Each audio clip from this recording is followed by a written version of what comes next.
Hey, welcome to The Explainer.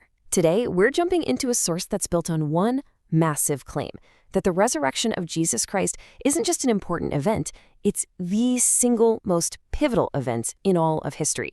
So let's see exactly how it makes that case. And here it is, right at the top. This is the central claim of our source material. We're not just talking about a significant historical moment. No, this is being framed as the single most crucial event in all of existence, period. This is really the lens through which we have to view everything else we're about to look at. All right, so you might expect a story like this to start with a big, triumphant moment, but it doesn't. Instead, the source throws us right into the middle of pure chaos. That first resurrection morning is painted as a scene of just total confusion, with different people running in different directions. It's honestly a tangled narrative at first glance. So to untangle this a little, here's a simplified timeline of what's going on. It all kicks off at dawn when the women show up, and bam, the stone is rolled away. Total shock. Mary Magdalene just takes off, sprinting to get Peter and John. While she's gone, they come running, see the empty tomb for themselves, and then leave, probably more confused than ever. It's only after all of this chaos that Jesus finally appears, first to Mary, who's weeping by the tomb, and then to the other women. And right away, you get two completely different stories taking root. On one hand, you've got the official narrative being pushed by the authorities. They're bribing the guards with, and I quote, a large sum of money to spread this lie that the disciples stole the body. But then, on the other hand, you have the disciples' real experience, this messy, chaotic mix of fear and joy, of astonishment and pure disbelief. Their story was so wild that at first their own friends dismissed it as just idle tales. So an empty tomb is one thing, but that just gets us to the next section. This is where the story builds from that initial discovery to what the source presents as the primary, undeniable evidence, the actual physical encounters with the risen Jesus himself. You know, this moment on the road to Emmaus is something the source highlights as a sign of Jesus's remarkable sense of humor. Just picture it. Two of his followers are walking along, totally dejected, and this stranger joins them.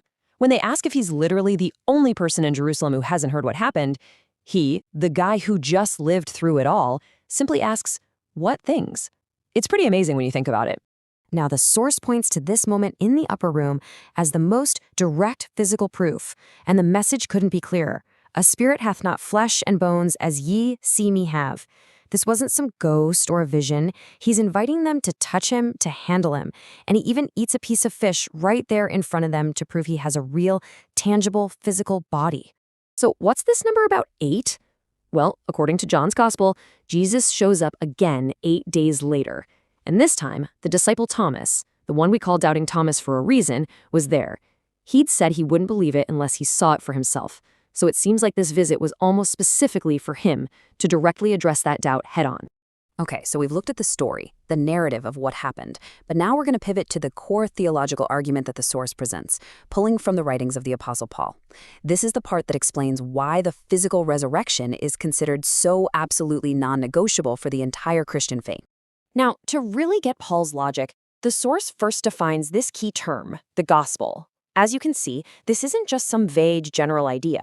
According to 1 Corinthians 15, it's this incredibly precise, 3-part declaration.